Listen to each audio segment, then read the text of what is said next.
Hi, Musiker-Board of Germany. I'm here with Martin, and I want to show you our new Detroit series. Detroit series name comes from me. I'm from Detroit, Michigan, automotive capital of the world, and that's where this name comes from. We've got new models, the Detroit 18 and the Detroit 40, 6V6 power tubes, 6L6 power tubes.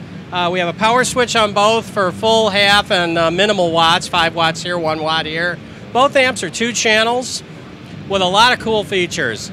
The 40 on the clean channel, we have volume, bass, middle, and treble.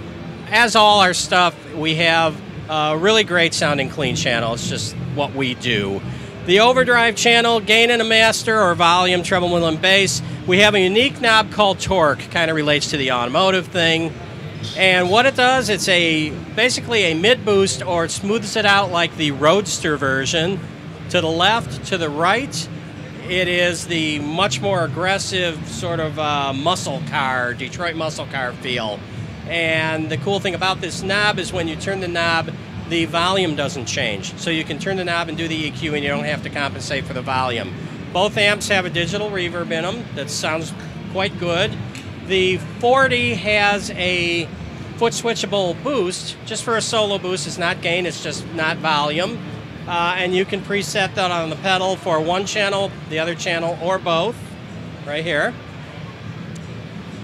The 18 has a few less things on it. It does have a volume and tone instead of treble, middle, and bass, but it's unique.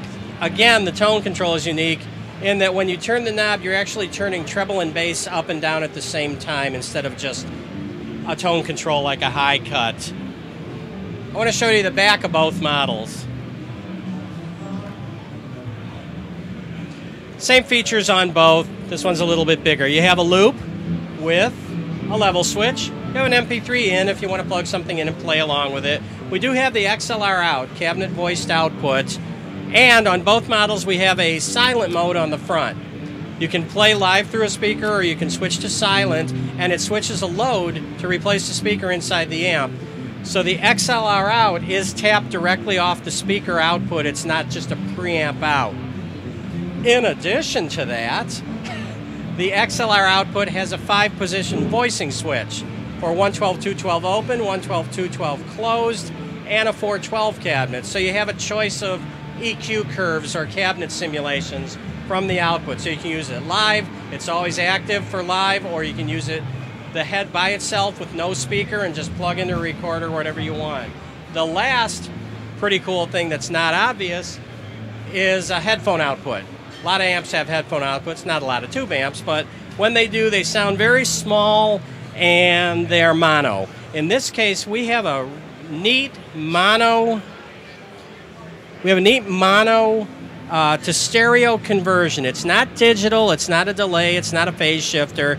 It takes the mono headphone signal, and it's an old circuit from 30 years ago, that converts it to simulated stereo through phasing and a little bit of EQ. So when you put the headphones on, you don't realize it, but you go, wow, these headphones sound really great, where normally they don't on a little mono amp like that. Other standard stuff, the impedance switch, dual speaker outputs. I'm excited about these, if you can't tell. It's got a lot of cool features that we worked real hard on. There is one thing I forgot, is the bedroom switch. We have a switch on here that says stage and home. And what it does is simply takes the entire amp, which in itself is a pretty intense thing. It's hard to play real quiet with this. If you switch this from stage to home, when you go to the home mode, it calms everything down a lot, and instead of trying to crack the volume open and play quiet, you can now turn the knobs up higher, and it's much easier to control at lower volume. So that's overview for the new stuff. They sound great, they look really cool, and we're real excited about them. So thanks for coming, and we'll see you soon. Bruce, if I may make an extra question towards that, I know the other amps you build have a voltage switch from 115 to 230. Yes. I couldn't see that on that one. It is inside. It's inside. We actually ran out of room on the back panel. So So Okay. you slide it out. There's a little switch inside. Okay, so that option is still available. It's just not on the back anymore. Right. But they are usable both sides of the big pond, which isn't common for tube amps. Yes. You don't find that much. Yeah. Bruce, thank you.